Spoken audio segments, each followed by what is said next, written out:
Hi hello ನಮಸ್ಕಾರ. ನಾನು ನಿಮ್ಮ ಪ್ರೀತಿಯ ಚಿತ್ರದುರ್ಗದ ಹುಡುಗಿ. ಇದು ಆ್ಯಕ್ಚುಲಿ ವೆಡ್ನೆಸ್ಡೇ ಮತ್ತು ಥರ್ಸ್ಡೇ ವ್ಲಾಗು. ವೆಡ್ನೆಸ್ಡೇ ನನಗೆ ಸಿಕ್ಕಾಪಟ್ಟೆ ಹುಷಾರಿಲ್ದಂಗೆ ಆಗ್ಬಿಡ್ತು. ಸೊ ಹಾಗಾಗಿ ಮಲ್ಕೊಂಬಿಟ್ಟಿದ್ದೆ.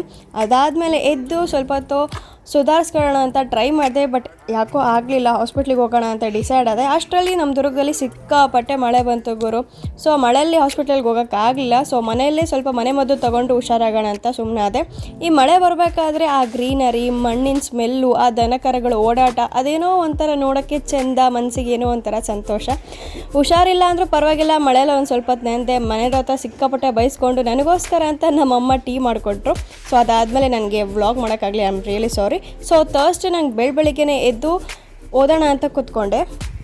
ಓದೋದಕ್ಕೂ ಮುಂಚೆ ನಾವು ಯಾವ್ಯಾವ ಕಾನ್ಸೆಪ್ಟನ್ನ, ಯಾವ್ಯಾವ ಚಾಪ್ಟರ್ನ, ಯಾವ್ಯಾವ ಸಬ್ಜೆಕ್ಟ್ನ ನಾನು ಇವತ್ತು ಓದ್ತಾ ಇದ್ದೀನಿ ಅಂತ ಒಂದು ಕಡೆ ಲೀಸ್ಟ್ ಮಾಡ್ಕೊಳ್ಳಿ. ಅದೇ ಸ್ಟಡಿ ಟಾರ್ಗೆಟ್ ಲೀಸ್ಟ್.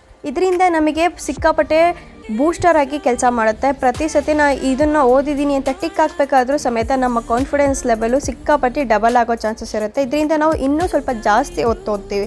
ಅದಾದಮೇಲೆ ನಾನು ಇವತ್ತು ಸಿಕ್ಕಾಪಟ್ಟೆ ಈವ್ನಿಂಗಲ್ಲಿ ಈ ಸರ್ ಸಿ ವಿ ರಾಮನ್ ಅವರ ಹಳೆ ಬುಕ್ ಇತ್ತು ನನ್ನ ಹತ್ರ. ಸೊ ಓದ್ಕೊತ ಕೂತ್ಕೊಂಡೆ. ಒಂಥರ ಚೆನ್ನಾಗಿದೆ ಬುಕ್ಕು. ನನಗಂತೂ ಓದಿ ಸಿಕ್ಕಾಪಟ್ಟೆ ಇಷ್ಟ ಆಯಿತು. ಅದಾದಮೇಲೆ ನನಗೋಸ್ಕರ ಅಂತ ನಮ್ಮಮ್ಮ ಹುಷಾರಿಲ್ಲ ಅಂತ ಬಿಸಿ ಬಿಸಿ ಮುದ್ದೆ, ನುಗ್ಗೆಕಾಯಿ ಸಾಂಬಾರು ಮಾಡಿದರು.